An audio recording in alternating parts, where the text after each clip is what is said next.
No! Exactly.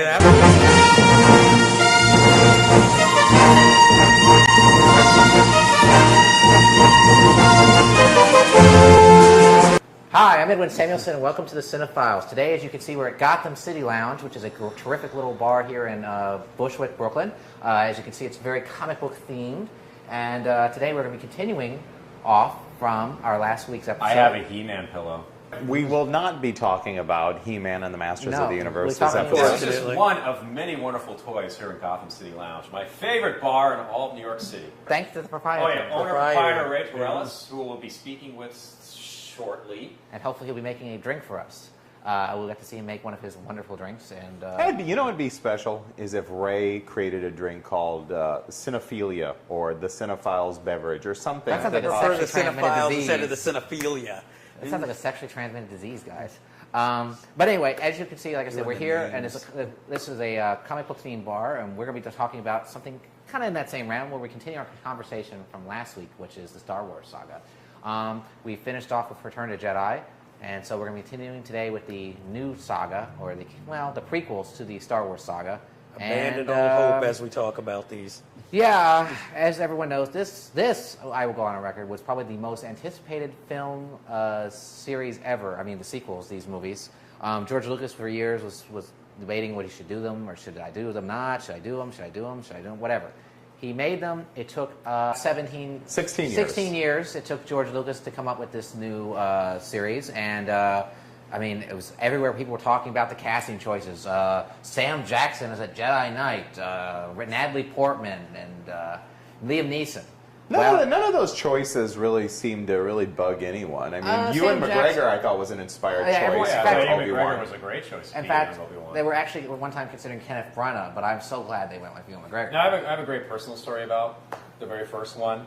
I actually saw. The first one was Phantom Menace. I actually saw Phantom Menace with this gentleman right here. This guy right here. We saw it at the spectacular cinema, the Ziegfeld, here in Manhattan, here in New York City. Ziegfeld. I thought it was Ziegfeld. Ziegfeld. Spectacular theater, and we're just jonesing to see this thing. It was like an event because everyone from our generation was in this movie theater to see this film. And there was one guy running around up front with a bed sheet attached to a flagpole. An R2D2 Just flag. to clarify, guys, just running up and down the aisles, and the total audience was just going crazy, and it was this great atmosphere, and everyone was just so psyched. And the minute the lights dimmed, and you saw a long time ago in a galaxy far, far away, the Star Wars music, the entire audience just fucking erupted. It was awesome. And then the movie began, and it was dead silence throughout the rest of the film. I had a very different situation with you guys. In fact, you saw the Ziegfeld. In fact, if you guys don't remember, people who are from other places, if you want to see what the Ziegfeld Theater was, watch the Triumph the Unsolved Comic Dog episode of when he goes for the Attack of Clones. It's the same theater. It's actually a very prestigious cinema. It's actually probably the last maybe the greatest theater in the city. Cinema theater screen in the world, I think. If you want to see a movie in a beautiful theater, old-time feeling, that's the place to go. But it's a huge screen. Beautiful place. Not old-time since it's a small screen. It's a beautiful Now, you saw it opening night? Yes. Wow. No. Well, we saw it like second night, I think. Oh, okay. You didn't. Okay. Well, we got tickets like a month in advance or something. I can't believe how lucky. I mean, how easy it was for me. No, we saw it the fourth night. Fourth night. The fourth night. It was because I was the one that got us the tickets. Well, here's what happened. I'll never forget this. Ironically, I remember when I was going to the movie theater to see something else at the time. It said Phantom Menace tickets on sale now, and then it showed all the times that they were all sold out. And then I just went there, I guess that same day, just to check on it. And I went.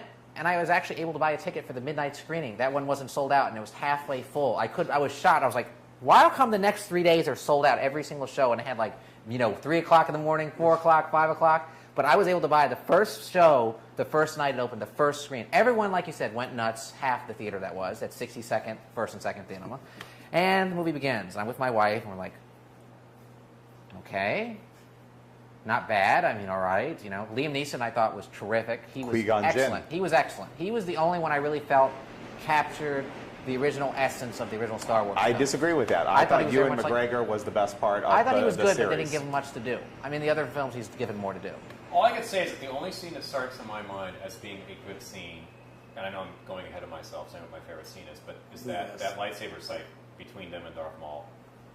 And then That- Obi-Wan's vengeance for his getting Liam Neeson. That was just kick-ass. Well, Jeff, I want to tell me about your experience. But it didn't last long. I'd like to Guys, talk about my experience let's talk about his before you go experience. on, Mike, if you please. I have the best story because I worked at a movie theater at the time it came out. Ooh, So sorry. I was, I worked the concession stand. So I had the whole block around the corner at Union Square had people camping out. 14th Street? Yes. And they were Oh. all in, the costume Han Solo, Luke Skywalker. And, I was just like, I looked forward to it because one thing I will give the prequels, they all have good trailers. Too bad they don't go on the they don't live up to hype. Exactly. So but that was where I really started thinking this might not be all that great because it's not like you're getting Darth Vader, you're getting young Darth Vader. But I'm getting a little ahead of myself. The thing that was funny to me was that the management decided so that we wouldn't sneak in or try to sneak in. They let us screen it a day early before it officially came out. So me and whoever wasn't working at the time, we all got to sit through the film, and I was just sitting there in awe of how horrible it was. But in a weird, gleeful way, after I got out, I found it funny how all these people are standing outside waiting to see this movie, and they don't know what awaits them. And I didn't want to spoil it, so I just, I just waited for eventually how everybody I knew would have this negative reaction, say how horrible it was. But it was just, to me, it felt like a cruel joke to the fans. Because just working at the theater, you saw the determination of people who obviously love the series. And then this is what you give them after they've waited all these years. I admit, I'm a Star Wars geek, but I was never as bad as these people. I wasn't really devoted to it that much. You're not going to name your kids Obi-Wan Kenobi and stuff. No, nothing like that, or dress up as any of the characters. But I just thought, this is really sad for them. Not only that, they paid money for this, too. And who knows how many people lost their jobs, or, this was the ultimate experience for them. And it was like really a Lost kick their in the ass. jobs. Yeah, well, some people, I'm sure some people. is- I'm quitting my job to see a movie. Believe it or not, it was one of the most successful opening of its time. I mean, this is probably, I will think about it now, it's the most anticipated film ever. It Can really we touch was. upon Why is it a suck? controversial subject here? Uh-oh. Jar Jar Binks. Wait a second. Hold That on. racist Jamaican guy? I want to go out on No, there were record other and racists. say that when I You notice that saw... there's every episode, there's a moment where Mike cuts and goes like, hold on. Hold the That's phone because there. his opinion is the more phone. important than anybody else's. Wait a second. No, He's here's more my knowledgeable. Here's my favorite. This one. episode. Does No, this have my- anything to do with the canon or anything? No, my Any favorite logistics? is this. My favorite is where he points the fingers of, just wait a second, I disagree with you. I'd love But that. I'm still awaiting your Planet of the Apes. Because Yes. like Terry Gilliam said, I'm a typical American. Let me tell you something. Oh, fuck you, All American. you Americans start out with, let me tell you something. Go join the GOP and leave me alone. But when I first saw Phantom Menace, I liked it. I really liked it. Were you high when you went to go see I this know, film? I liked it. I didn't love it. I liked it. And I thought, okay, that was fine. That was cool, And then the second time I watched it, I went, uh-oh. What was I thinking at the time? I think I was high on like endorphins or something of being so excited, so it was going to be hard to knock me off of my cloud. So I went in with a really, really positive attitude. And I think it took a while to sink in that this was a very poorly done film. I still say Ewan McGregor was very good in it. I think Liam Neeson was good in it as well.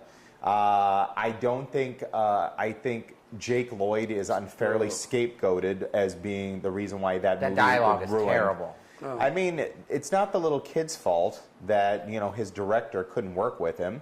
The dialogue is horrible, but I think the greatest weakness of the film is maybe the CGI, and it gets worse.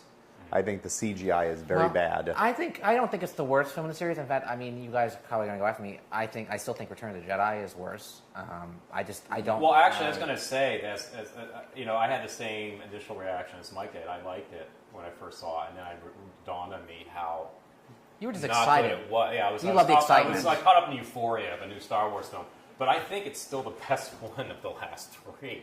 I Whoa. disagree on that. Well, That's no, a because bold I won't get statement. into why. Okay.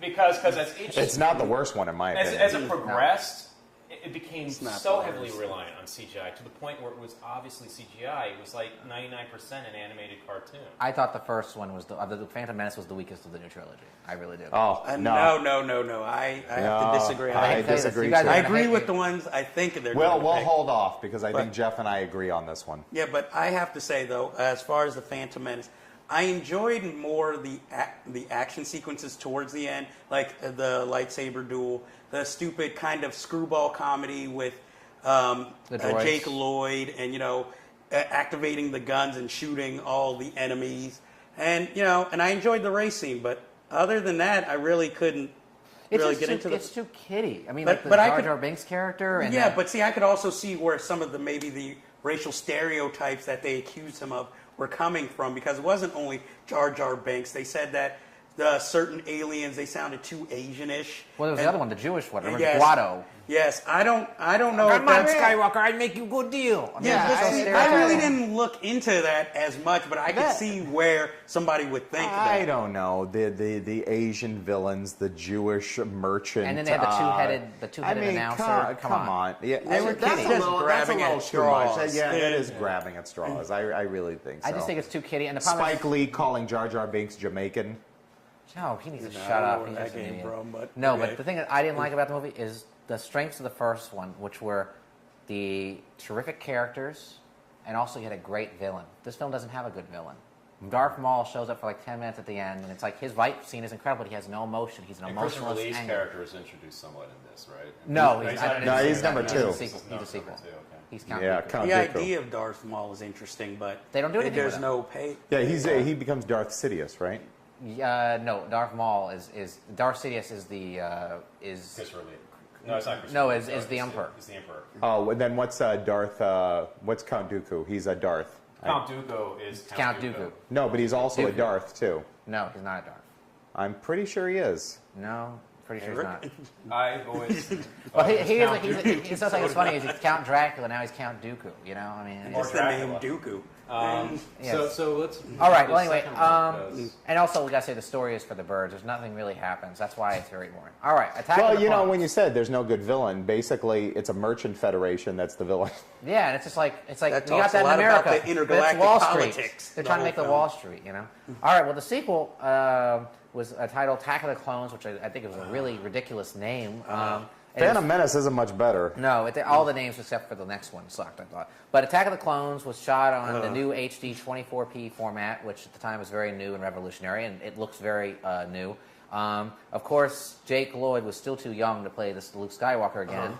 Not Luke Skywalker, I'm sorry, the Skywalker character. Anakin Skywalker, so they actually cast a new actor, who Jeff will talk more about in a little bit, who is Hayden Christensen. A lot of other actors were up for the role, including, I believe, Ryan Phillippe. You should be happy he didn't. But get it. the Canadian actor, this Canadian actor got it, and actually was not very good, which Jeff will get into. Attack of the Clones, I have You to all say, right? I'm going to go on a limb here. I know I'm going to get beat the shit out of here right now. I'm just ready for it right now. I think it's the best of the new trilogy. Are you kidding me? I really like Attack of the Clones. I'm sorry. I'm not even into I have to the go. prequels, but Attack of the Clones has got to be the I like it. worst of all liked of them. I liked it. I'm sorry. Okay. I'll go into hiding right now. I'll go into hiding. Okay, where do I start with how bad this cannot film wait was? All right, I'm out of here. Goodbye, Because everybody. I am lost. sorry. Goodbye. I am sorry. First of all, Hayden Christensen, or He as sucks, I admit. like to call him, the Antichrist of acting. He does make I'm sorry. Ben Affleck look like I mean, Laurence Olivier. The Come on. script is horrible, but I didn't think anybody could make a bad script even worse than when he opens his mouth with emotionless. I'm sorry. You he go, might girl. as well You go, play girl. one of the damn androids for all I right. could care. All right. Okay. Here's what I like. okay. Okay. And then I don't know where the story develops into trying to make Anakin into Shouldn't I this talk one about of- why I like it before you No, get it into is- it? No? Rebel. Just continue. I'm trying to see what plug Jeff in. Because unlike Rebel, it has this rebel without a cause that we're supposed to believe Anakin Skywalker is a rebel. Yet he talks like a little girl through most of the film. Then we have this so-called romantic scene with Natalie Portman where he's sitting there talking about sand is one of his interests. And then he's supposed to be badass because as revenge of his mother getting killed, he slaughters his whole village. And I know this movie is kid-friendly, but it would have been nice to at least show it. It would have been even interesting because I want to see the bad side of Anakin Skywalker. I don't want to talk about You do see the the bad side of Anakin Skywalker. I know you see it, but I want to see it. I want to feel it when I see it. Well, he I killed that whole understand. family. He killed that whole thing on the planet, right? Yeah, he did. What was But that really dumbass exchange of dialogue between him and Natalie Portman? Where Natalie Portman's Your like, sand is "Oh, coarse." No, Like no, this, no, yeah. no. It was the one where she's like, "Oh, you've gotten so big," and he's like, "That's right, I'm older now." You know, that was like the I agree. extent. Again, of it's- You know what makes me intelligence. laugh? This is the Exact- only film that was actually co-written by someone else other than Steven Lucas. Summers. Yeah, who? Oh, Steven Summers. Who's- Really? No, he didn't do this. He didn't do Steven this. He didn't do this. He did Summers. Steven not. Summers Jonathan helped something? out on one of the movies with the script. No, he didn't do this. It was somebody else. I can't no, it remember was his name. Jonathan something. Jonathan Who- Hales. Yeah, that's who it. wrote for Well, I Young think- Indiana Young Jones. Indiana I think Jones Steven Chronicles. Summers then helped out on the third one. Well, it 'cause- was Steven Summers that explained a lot. Yeah. Well, no, That's all he I didn't. gotta He didn't do it. And then just the gladiator battle, and it's like, and they just ripped Natalie Portman's shirt to try and give some sex appeal to All this. right, I got to- It's just horrible, Give me and a I can't minute. believe Time. you, of all people, said Time. it was the best one. I'm sorry, Time. I could see Time. something like Time. this maybe coming from Time. Mike. I got. But you, Whoa, whoa, whoa, Come whoa, on. whoa. Okay. I got to tell you I'm why done. I liked it. All right. What I liked about it. Jesus, I can't even think of what. Now you make up. 2 words: CGI chairs. Why? The entire set. I don't was even like why the green hell screen. I'm debating this with you guys. I'm going to lose. But what I liked about it is that there was some great. I love the scene with the opening where they're trying to come in and kill Natalie Portman, and there's that whole chase to the bar and stuff, and in the alley, and there was that great lightsaber duel, and they're chasing. I thought that was a great chase scene. That was phenomenal. I agree. The dialogue. It's so is great, I terrible. can't even It's I gotta remember it. say absolutely that awful. is the least memorable of all the Star Wars films and TV specials. Can I love ask one Chris I don't Lee. remember anything. I just have one question. Were you high when you went to go see this? No, I saw it at 5 o'clock in the morning. I loved it. There's I no was- excuse. Deadly dialogue. There's no That's excuse. about it. Remember when they're making the droids with the like molten metal I at like the end, that. and they're jumping through that? The only thing that was missing from that was you know, the Looney Tunes. It was supposed to be like that. soundtrack. That's what I liked about it. I liked that there was all these, and I thought when we were talking about Phantom Menace lacked a villain. I thought Christopher Lee was awesome as the bad guy. You know, I thought he was given a lot to do. I thought he was good. I thought Ewan McGregor was given a lot more to do, and his character because he had more to do than he did in Phantom Menace. And I loved how he was really channeling Alec Guinness. There was so. Yes. And I love the Ewan way the film McGregor looks. once again was all. I thought when I left Attack of the Clones, the first thing I thought was, wow, that film could have been edited down to about 40 minutes long and it would have been entertaining. Only the Ewan McGregor stuff. It should have been young Obi-Wan investigates stuff. Like he was like an interstellar detective. If it was just that, it would have been an entertaining film. But the other side stuff was just so bloody awful. I mean, the introduction of Jango Fett was somewhat interesting. I like that when he goes to that planet where the clones are being manufactured. I thought it was really It's unusual. very interesting, too, that later on you see that Boba Fett, the son of Jango Fett, is actually related to the Stormtroopers. Yeah, I like that. I thought that was really interesting. I love the end droid battle, the end battle when the clones come in to save the day. I thought that basically it was a very good fight movie, and the fight scenes are great. The story stinks. I won't lie to you about that. However, Christopher Lee is a terrific villain, and he does elevate it somewhat. Also, I like the way the film looked. The digital HD look actually was very original at the time, and it looked very All I interesting. know is like I sat to that film and like everything's green screen, everything's a CGI set. That's where I really came out of what was great about the original Star Wars world, where all this like care was taken to model special effects, and where it just became lazy CGI only. CGI? It's, yeah, you're saying sage, well, I don't know. But anyway, but yeah, I understand. Computer generated imagery. I agree with you to I'm some the one who drinks, buddy. I should start. After this show, I'll need to start drinking. I do agree with you to some extent, but that's when Lucas basically wanted to make everything on CGI, and so the whole movie was that way. It's not as distracting as it's to me like the latest Indiana Jones film, where it's the whole movie is realistic, and all of a sudden it's just completely green screen for like 20 minutes. I didn't think that worked. I thought Lucas did it. Let's put it this way: Attack of the Clones was so bad, it really killed my enthusiasm for the last film. I didn't even go see the last film until a week or two after it was released. It's my third I was favorite. just like, Attack of the Clones is my third Well, favorite. I'll take my time. Let's move on to the last film. All right. What do you think of the last? All right. Well, film? Attack of the Clones, Okay. unlike other people, most people, I liked it. Most people hated it. So the anticipation for the next one didn't do as well. So Lucas knew, he's like, shit, I got to make my next film good. So he decided to reel in the fans again, and he thought, I can call it Revenge of the Sith. Kind of turn it into Return of the Jedi, and that'll The get the fans Sith like revenge. So they actually got some people talking. They loved the title. A lot of fans liked the title, and they were receptive to the idea. Also, Lucas promised it wouldn't be kid-friendly. He said it would be very dark, and it would be the darkest of the series. Perhaps it is. It's not the most successful dark film of the series, but if this was the first film in the series, I think that the series would have got off to a much better start. Because this one, even though it is problematic, actually looks like there was some care and some thought into it. And also, it's geared more towards adults. It's the only film in the series that is rated PG-13.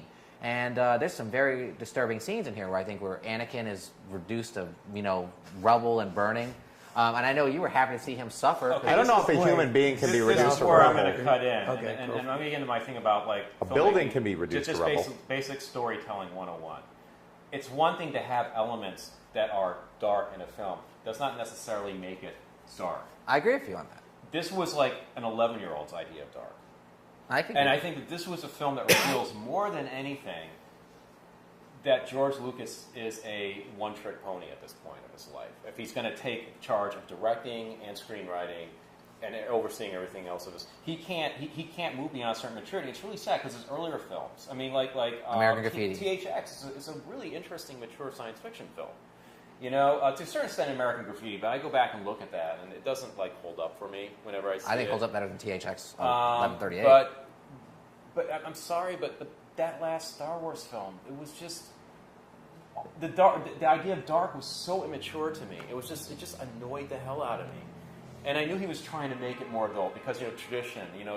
You've got to have your Empire Strikes Back. You got to have There is some dark. Some scenes in there that are successfully there's dark, scenes in there that are scripted to be dark, but they don't come across. They don't have the impact that a dark scene should have. Because it's really poorly written. All right. What about the scene? What about the scene with Sam Jackson, Mace Windu, and the Emperor, where he they fight and he kills him and he melts his face? It is A, it's Sam Jackson, and B, it's poorly written and executed. I don't even remember how Sam Jackson died in that. Yeah, and you don't even remember. The Emperor killed him and he threw him off the side of the ledge. And remember, the Emperor was all burned up, and that's how he got his disgusting face. I don't even remember. Because he's using that electricity.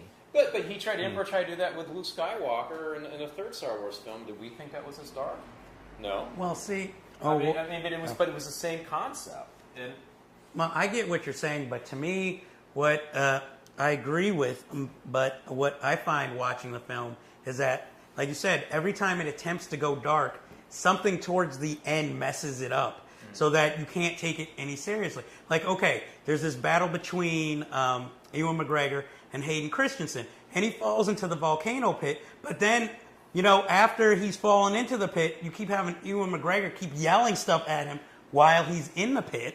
And then you finally see, Hayden Christensen half melted, but it's not that grotesque, and he's crawling on the ground with this determination. And since he can't act anyway, it looks ridiculous.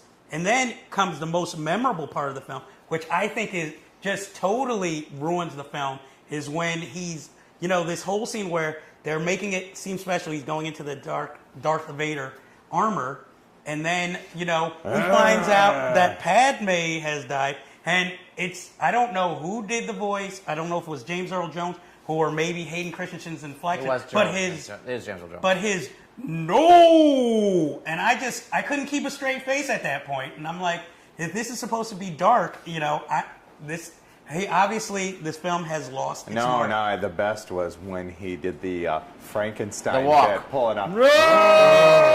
Oh! I got to say that was on the whole theater laughed when they saw that. And then it also Fire burn. It's like the droids that were introduced in the Phantom Menace that were supposed to be dangerous now are like sassy sidekicks to the villains. Like, oh, you could have said excuse me. You just reminded me of something that annoyed the shit out of me. I have to mention this.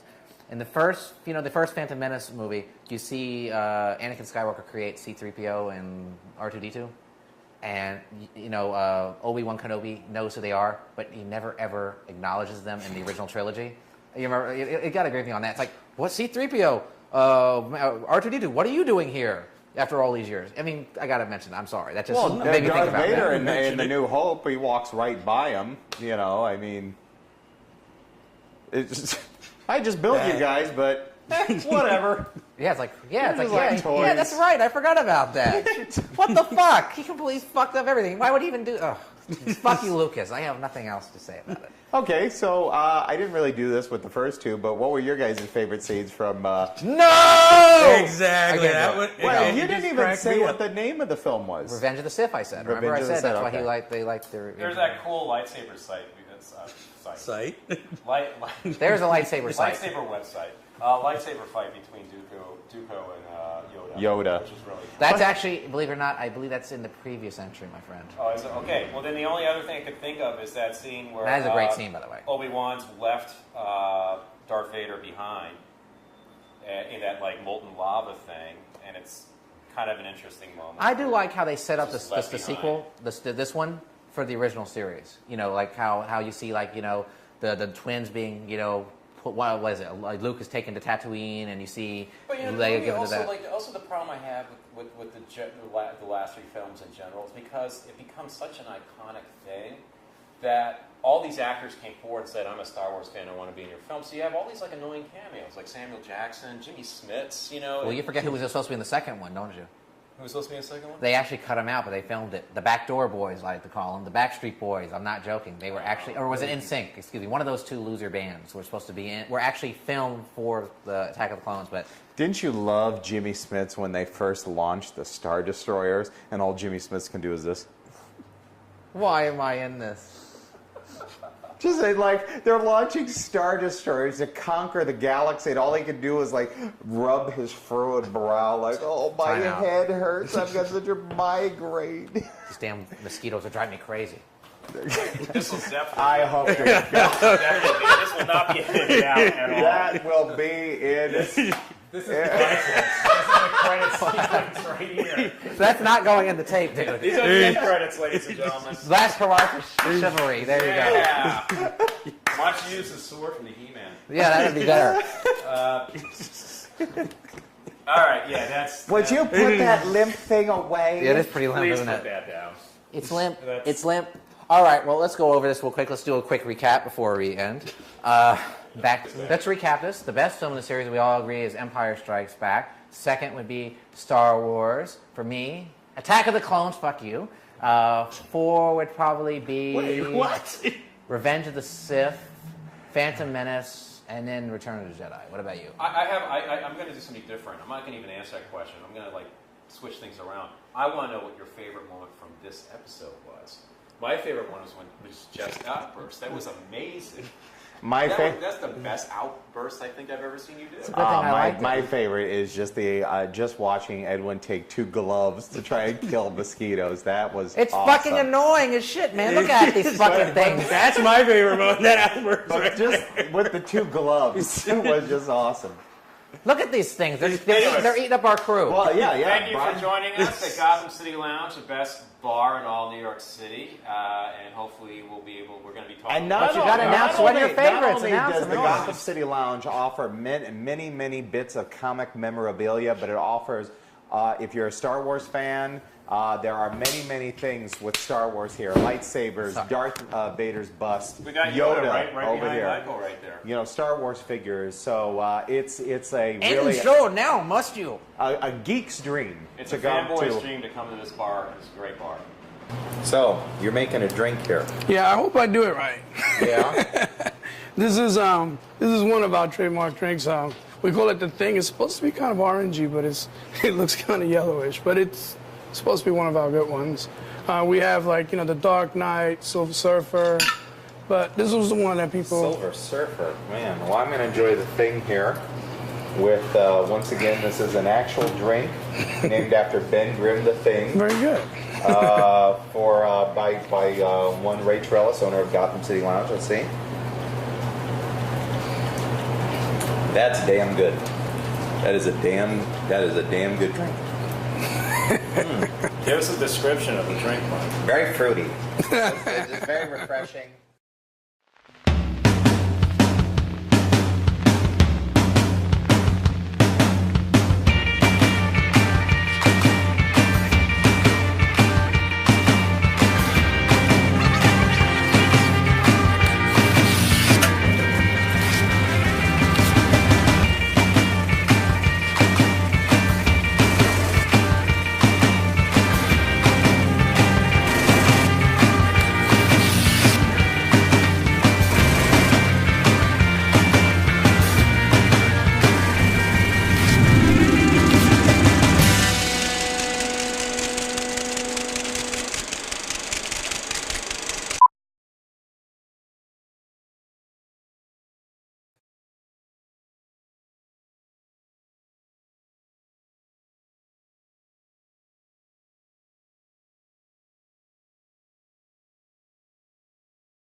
It was awesome.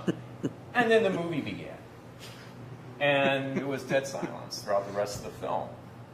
I had a very different situation with you guys. In fact, you saw the Ziegfeld. In fact, if you guys don't remember, people who are from other places, if you want to see what the Ziegfeld Theater was, watch the Trying to Insult Comic Dog episode of when he goes for the Attack of Clones. It's the same theater. It's actually very prestigious cinema. It's actually probably the last maybe the greatest theater in the city. Cinema theater screen in the world. And if you want to see a movie in a beautiful theater, old time feeling, that's the place to But go. it's a huge screen. Beautiful it's place. Not old time since it's a small screen. It's a beautiful. Now you saw it opening night?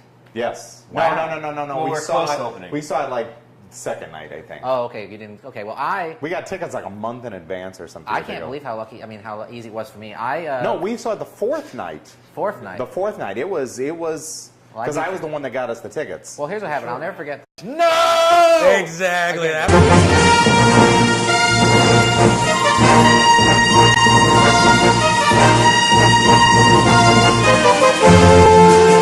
Hi, I'm Edwin Samuelson, and welcome to the Cine-Files. Today, as you can see, we're at Gotham City Lounge, which is a terrific little bar here in Bushwick, Brooklyn. As you can see, it's very comic book themed, and today we're going to be continuing off from our last week's episode. I have a He-Man pillow. We will not be talking about He-Man and the Masters of the Universe we're this talking episode. This is just one of many wonderful toys here in Gotham City Lounge. My favorite bar in all of New York City. Thanks to the proprietor. Oh yeah, owner-proprietor Ray Torellis, who we'll be speaking with shortly. And hopefully he'll be making a drink for us. We'll get to see him make one of his wonderful drinks. And You know what would be special is if Ray created a drink called Cinephilia or the Cine-Files beverage or something. That sounds like a Prefer the sexually transmitted CineFiles disease. instead of the cinephilia. It sounds like a sexually transmitted disease. So ironically, I remember when I was going to the movie theater to see something else at the time, it said Phantom Menace tickets on sale now, and then it showed all the times that they were all sold out. And then I just went there, I guess that same day, just to check on it. And I went, and I was actually able to buy a ticket for the midnight screening. That one wasn't sold out, and it was halfway full. I was shocked. I was like, why come the next 3 days are sold out every single show? And it had 3 o'clock in the morning, 4 o'clock, 5 o'clock. But I was able to buy the first show, the first night it opened, the first screen. Everyone, like you said, went nuts. Half the theater that was, at 62nd, first and second cinema. And the movie begins. I'm with my wife, and we're like, okay, not bad. I mean, all right. You know, Liam Neeson I thought was terrific. He was Qui-Gon excellent. Jinn. He was excellent. He was the only one I really felt captured the original essence of the original Star Wars. I film. disagree with that. I I thought he thought was Ewan very much McGregor was the best part of I thought he was the good, series. but they didn't give him much to do. I mean, the other films he's given more to do. All I can say is that the only scene that starts in my mind as being a good scene. I mean, Ewan Sam McGregor Jackson. I thought was an inspired Yeah, everyone- choice. in for fact- Ewan Obi-Wan. McGregor was a great choice. In to fact, be Obi-Wan. they were actually at one time considering Kenneth Branagh, but I'm so glad they went with Ewan McGregor. Now, I have a great personal story about the very first one. I actually saw. The first one was Phantom Menace. I actually saw Phantom Menace with this gentleman right here. This guy right here. We saw it at the spectacular cinema, the Ziegfeld, here in Manhattan, here in New York City. Ziegfeld. Brooklyn. Ziegfeld. I thought it was Ziegfeld. Ziegfeld. Ziegfeld.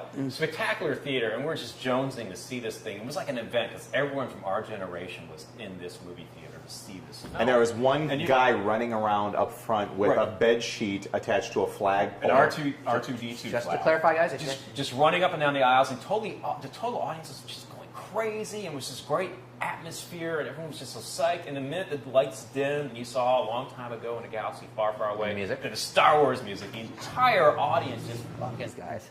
But anyway, as you can see, like I said, we're here, and this is a comic book themed bar, and we're going to be talking about something kind of in that same round where we continue our conversation from last week, which is the Star Wars saga. We finished off with Return to Jedi, and so we're going to be continuing today with the new saga, or the prequels to the Star Wars saga.